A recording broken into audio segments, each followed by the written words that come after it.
Il y a une limite maximale que les êtres vivants peuvent atteindre. La mécanique nous explique que les animaux ou les végétaux ne peuvent pas dépasser un certain poids parce que celui-ci augmente avec le volume de l'organisme, au cube de leur dimension, et la section de ce qui leur permet de rester debout n'augmente qu'avec une relation de carré. Le poids augmente plus vite que ce que la structure peut soutenir, et les trop gros organismes s'effondreraient sous leur propre poids. Amener de la sève ou du sang en hauteur devient de plus en plus compliqué à mesure qu'on grandit. Bref, à part les organismes marins qui trichent éhontément, les êtres vivants sont limités par les lois de la physique dans leur taille maximale. Mais est-ce qu'il existe aussi une taille minimale qui est imposée par la physique ou la chimie? Si on allait tout au fond de l'arbre de vivant et qu'on fouillait dans les taxons les plus obscurs, à quoi ressemblerait l'organisme le plus rudimentaire, le plus simple? La plus petite espèce connue du genre Homo était Homo floresiensis, qui vivait sur l'île de Flores en Indonésie et qui mesurait à peu près 1 mètre de haut. Ils ont disparu juste après l'arrivée des premiers Homo sapiens sur l'île, il y a environ 50 000 ans. Le plus petit primate connu est le microcèpe de Madame Berthe, un lémurien qu'on ne trouve qu'à Madagascar et qui mesure 9 cm à l'âge adulte. Le plus petit mammifère connu est la chauve-souris bourdon, une espèce de chiroptère qui mesure 3 cm et qui a été découverte dans les années 70 en Thaïlande. Le plus petit vertébré connu est une grenouille, Brachycephalus pulex. Les mâles adultes mesurent 7 mm. 7 mm. Une famille entière pourrait tenir sur votre propre pouce. Tous les organes sont à l'échelle, y compris le système vestibulaire dans l'oreille interne, et en juin 2022, une équipe de chercheurs a montré que ce système est tellement petit que l'endolymphe, donc le liquide qui est à l'intérieur de l'oreille interne, ne se déplace pas suffisamment pour offrir la moindre information utile au cerveau. En bref, ces grenouilles n'ont pas d'oreille interne vraiment fonctionnelle et elles perdent l'équilibre à chaque fois qu'elles sautent, ce qui arrive relativement souvent, parce que ce sont des grenouilles.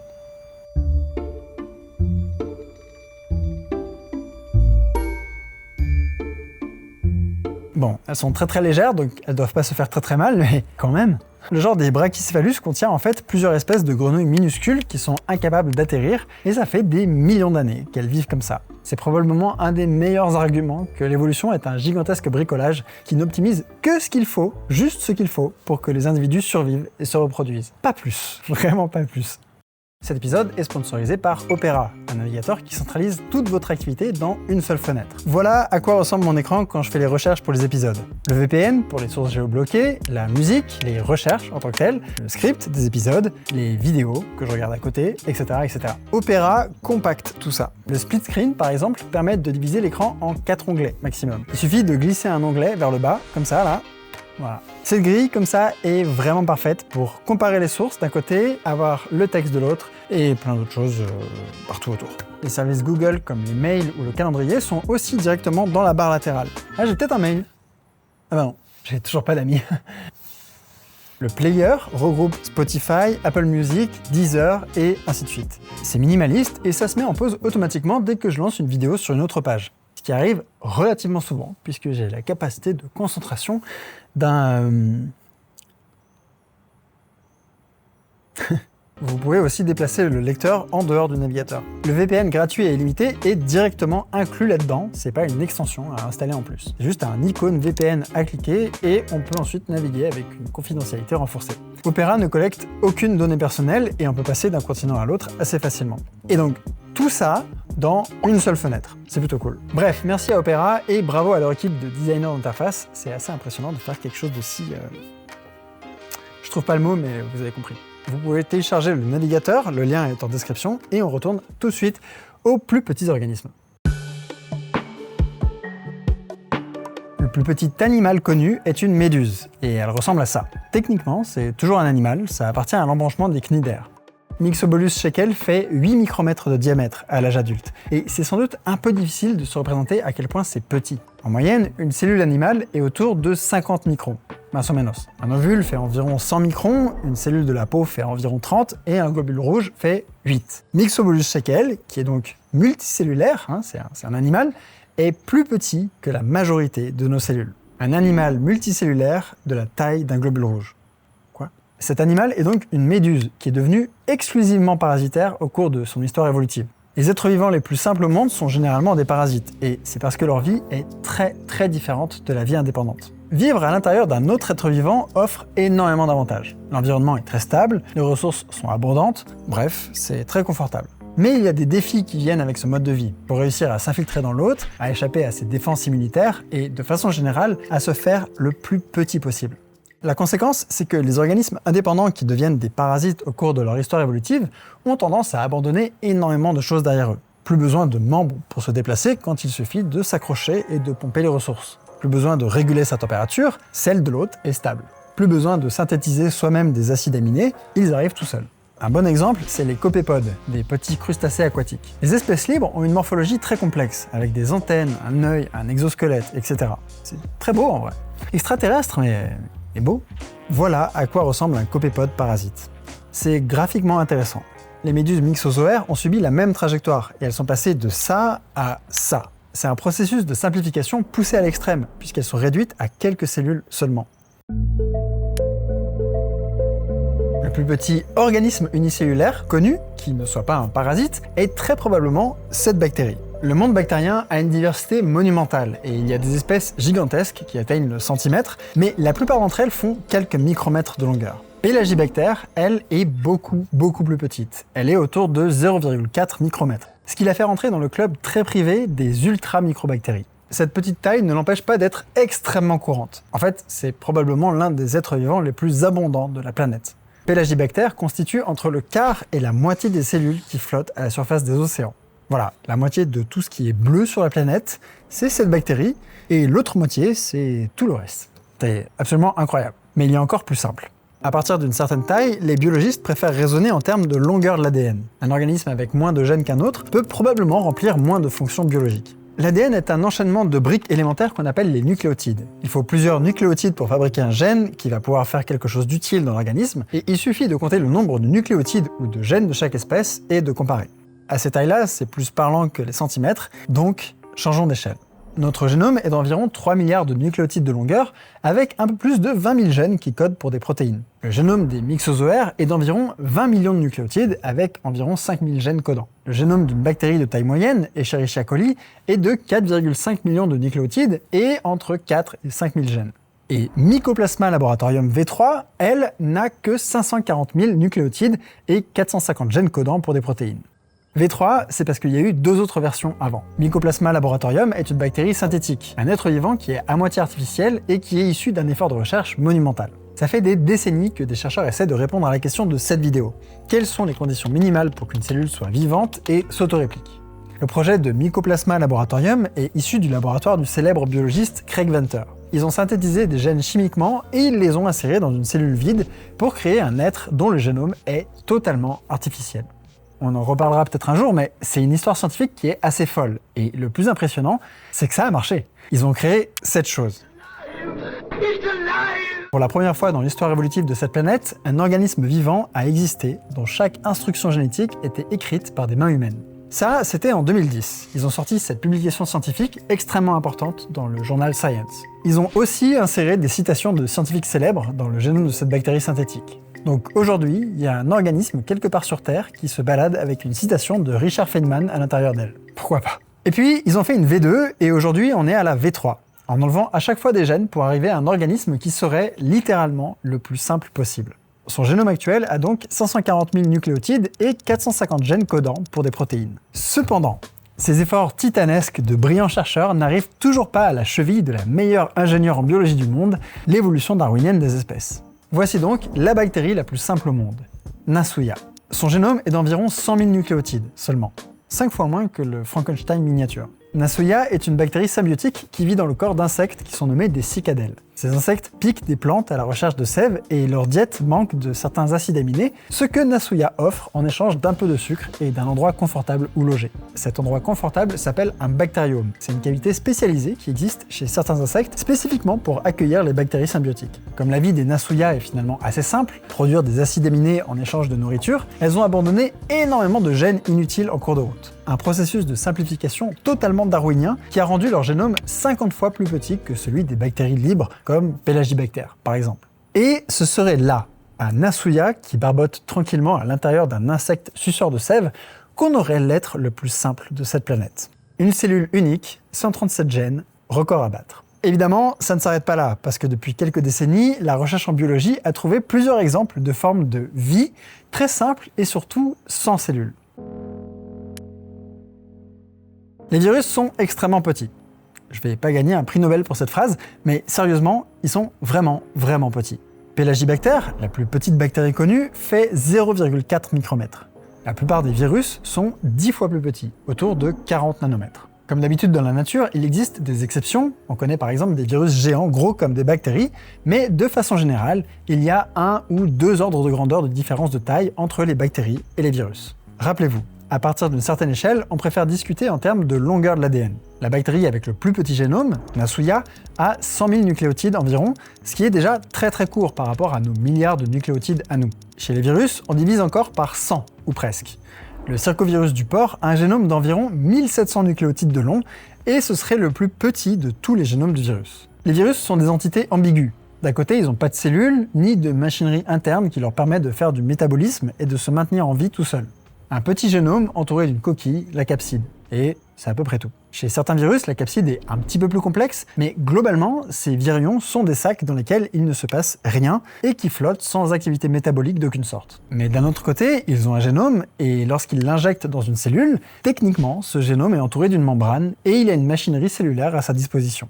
C'est une vie empruntée, certes, mais ce serait quand même de la vie. Ce chercheur a proposé le terme de virocèle pour prendre en compte ce moment du cycle de vie où les virus seraient en fait bel et bien des organismes cellulaires. Ces informations contradictoires créent une dissonance cognitive impressionnante chez les chercheurs du domaine qui ne savent plus trop dans quelle case les mettre, et le Covid a accéléré ce débat scientifique. De plus en plus d'entre eux se demandent si les virus ne devraient pas avoir leur place dans le grand arbre de la vie, et il semblerait que la balance penche de plus en plus vers « ils sont vivants ».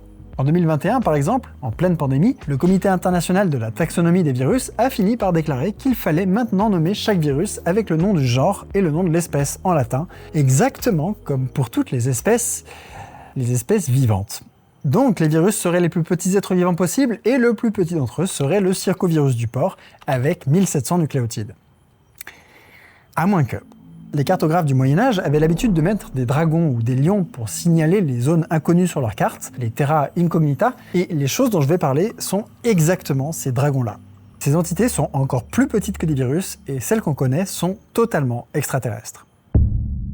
Les virus satellites ressemblent aux virus, ils ont de l'ADN ou de l'ARN qui est enveloppé dans une capside, mais contrairement aux virus, ils ne peuvent pas affecter une cellule tout seuls. Ils doivent attendre qu'un vrai virus infecte la cellule pour pouvoir utiliser ces outils qui sont nécessaires à répliquer leur propre matériel génétique. Ces virus satellites sont donc encore plus simples que les virus normaux, vu qu'ils se sont débarrassés d'une partie de l'ADN qui sert à fabriquer les outils pour se répliquer. Par exemple, le virus satellite de la mosaïque du tabac n'a que 1063 nucléotides, ce qui est le 6e du génome du vrai virus de la mosaïque du tabac dont il emprunte la machinerie moléculaire. Un exemple classique qui est plus proche de nous, c'est le virus satellite de l'hépatite D. Ce virus est totalement incompétent quand il est seul. Si vous n'attrapez que celui-là, il se passera rien parce qu'il a besoin du virus de l'hépatite B pour pouvoir nous infecter. La combinaison des deux, en revanche, est généralement affreuse et mène à des maladies du foie qui sont souvent fatales. Ce qui est assez vexant parce qu'on meurt d'un parasite qui est tellement minimaliste qu'il a besoin d'un autre parasite pour nous tuer correctement. Les virusoïdes sont juste des bouts d'ARN nus en cercle. Pas de coque, pas de protéines, juste du matériel génétique pur. Une molécule d'information nue, et voilà. Ils vivent à l'intérieur des capsides d'autres virus, et ces brins, ces choses, ces entités, semblent être incapables de se reproduire seuls. Comme les virus satellites, ils ont besoin d'un autre virus pour infecter quoi que ce soit, sauf que eux n'ont même pas leur propre enveloppe. Ce que ça veut dire, c'est que les grands organismes comme les arbres ou les mammifères sont parasités par des insectes parasites, qui ont eux-mêmes un champignon parasite, qui a lui-même des bactéries parasites, qui sont parasités par des virus, qui ont eux-mêmes des virusoïdes à l'intérieur. C'est des parasites jusqu'à l'infini. Les biologistes sont généralement assez nuls pour nommer des trucs. En dehors de quelques noms d'espèces ou d'organes qui sont un peu rigolos, ils semblent juste capables de trouver des mots ridicules ou des noms d'espèces à l'orthographe impossible. Sérieusement, c'est un vrai nom de bactérie. Et donc, viroïdes et virusoïdes sont deux concepts biologiques totalement différents. Les virusoïdes sont des bouts d'ARN qui vivent à l'intérieur d'enveloppes d'autres virus. Les viroïdes sont aussi des bouts d'ARN nus circulaires, mais ils vivent à l'air libre. De l'information génétique pure qui flotte. Probablement en ce moment même partout autour de vous, d'ailleurs. Leur génome est absolument ridicule, entre 250 et 400 nucléotides. C'est entre 1000 et 10 000 fois plus court que celui des bactéries, et toujours plusieurs ordres de grandeur plus court que celui des virus. Si on considère qu'un nucléotide est un caractère, ces choses sont des tweets. Et on peut pas aller jusqu'à dire qu'ils ont un cycle de vie, mais ils se reproduisent. Les premiers viroïdes ont été découverts parce qu'ils avaient un effet sur les plantes agricoles, dont ils détruisent les récoltes. Et c'est très impressionnant parce qu'il n'y a pas un seul gène dans ces choses. Leur génome de quelques centaines de nucléotides ne code pour aucune protéine. Ils ne fabriquent rien. Il n'y a pas de toxines ou autres qui attaqueraient la plante. Il n'y a aucune instruction dans leur génome. C'est du texte et il n'a aucun sens. Leur stratégie pour se reproduire est vraiment incroyable. Ils piratent la photocopieuse centrale de la cellule, l'ARN polymérase 2, pour qu'elle les duplique eux plutôt que l'ADN de la cellule elle-même. C'est un processus qui est un peu compliqué, mais il finit généralement par remplir la cellule de copie du viroïde qui monopolise complètement son métabolisme. Ça finit rarement bien pour l'organisme. Les pommes de terre se font parasiter par littéralement 250 caractères et elles en meurent. Et encore une fois, tout ça sans que le viroïde ne fabrique la moindre protéine, la moindre toxine. C'est du génie évolutif pur. Avec les viroïdes, il semblerait qu'on soit arrivé au terme du voyage de ce qu'on trouve le plus simple dans la nature. 250 nucléotides qui se reproduisent, c'est déjà incroyablement minimaliste. Mais des travaux de recherche suggèrent qu'on peut sans doute descendre encore plus loin dans l'échelle de la simplicité. Dans les années 60, le biochimiste Sol Spiegelman a fait une expérience très simple. Il a mis une séquence d'ARN de 3600 nucléotides de long dans un tube à essai avec tout le matériel nécessaire pour la dupliquer. Et il a attendu. Après un petit moment, l'ARN avait effectivement été répliqué et il en a pris une partie qu'il a placée dans un tube neuf pour relancer l'expérience. Il a fait ça à plusieurs reprises et il a observé quelque chose. Les ARN qui se répliquaient le plus vite étaient les plus nombreux dans la solution, normale, et les séquences les plus courtes se répliquaient plus vite que les plus longues. Plus Sol répétait son expérience, plus les ARN de la solution étaient courts. Après 75 de ces générations, l'ARN avait fini par se simplifier énormément et était passé de 3600 nucléotides à 500 nucléotides, ce qui a été nommé le monstre de Spiegelman. À l'époque, on pensait que c'était une sorte de limite théorique ultime, la plus petite séquence possible capable de s'autorépliquer, mais d'autres expériences, des décennies plus tard, ont montré qu'on pouvait descendre encore plus bas. Encore très récemment, cet article scientifique a montré qu'une séquence de seulement 45 nucléotides pouvait s'autorépliquer. 45 nucléotides. Cette entité a autant de nucléotides que le titre de cette vidéo a de caractères. Et malgré tout, elle arrive à se reproduire toute seule. Ces découvertes ont des conséquences très importantes sur énormément de sujets scientifiques. Des molécules assez complexes se trouvent dans les comètes, et donc on peut se poser la question, est-ce qu'elles peuvent s'autorépliquer elles aussi? Est-ce que des petits réplicateurs passent d'un monde à l'autre via ces comètes? On peut aussi se demander si c'était à ça que ressemblaient nos très lointains ancêtres au tout début de l'histoire de la vie. Et évidemment, on peut se poser la question, est-ce que ce sont les plus petits êtres vivants possibles? La définition de la vie est un problème insaisissable et largement irrésolu en biologie. Des générations de scientifiques ont tenté d'offrir une définition qui fasse autorité une bonne fois pour toutes, ce qui a surtout eu pour effet d'allonger la liste des façons d'approcher le problème sans qu'on y voit plus clair. Plus de 120 définitions ont été proposées, mais toutes ces tentatives sont juste basées sur des descriptions de ce que l'on connaît déjà. Ah, cette bactérie a l'air vivante, ok, donc la vie peut être sous la forme d'une seule cellule. D'accord. C'est un raisonnement qui est extrêmement circulaire. Une chose qui est décrétée comme vivante a ses propriétés, donc les choses qui ont ces propriétés sont vivantes. Oui, bon, d'accord. On tourne un peu en rond et ça a fait dire à des philosophes comme Édouard Macheri qu'il faudrait peut-être arrêter de se séguer le bulbe avec cette question. Savoir si telle ou telle chose est vivante n'est pas une question si intéressante que ça, scientifiquement ou philosophiquement parlant. C'est pas une enquête scientifique qui va apporter des résultats intéressants. Il n'existe pour le moment pas vraiment de théorie fondamentale de la vie qui permettrait de prédire à quoi elle ressemblerait en dehors de ces paramètres qu'on connaît déjà.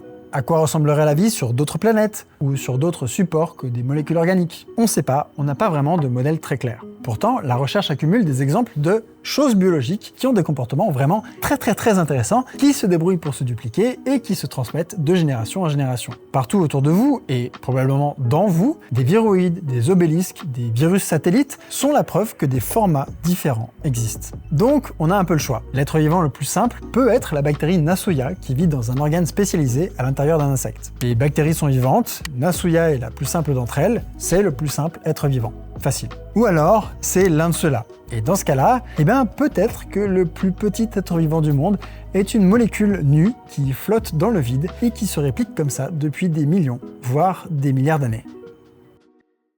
Merci à toutes et tous d'avoir regardé cet épisode jusqu'au bout. Il y a deux choses extrêmement importantes que j'ai pas dit dans l'épisode. Premièrement, j'ai pas parlé des prions parce que c'est un très gros morceau et que je me le garde pour un épisode sur le cannibalisme. Oui. Et deuxièmement, beaucoup plus important, le plus petit français qui ait jamais existé était apparemment un certain Antoine Richebourg qui a vécu dans la Révolution française. Il aurait mesuré 65 cm de haut. Il était attaché au service de la duchesse d'Orléans, qui était la mère du roi Louis-Philippe, et il aurait utilisé sa petite taille pour se faire passer pour un bébé et transporter des missives confidentielles cachées dans son landau, à l'époque de la Révolution, je crois. Bon, c'est très dur de trouver des informations solides sur ce personnage. Tout ce que j'ai trouvé sur lui vient de ce livre, Les Nains et les Géants, qui est paru en 1884. Donc c'est pas non plus le truc le plus...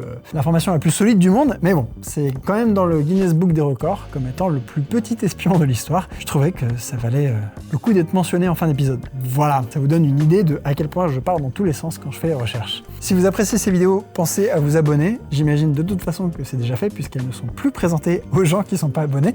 Mais bon, au cas où, voilà, pensez-y. Sur ce, à la prochaine, on se retrouve très bientôt. À toutes.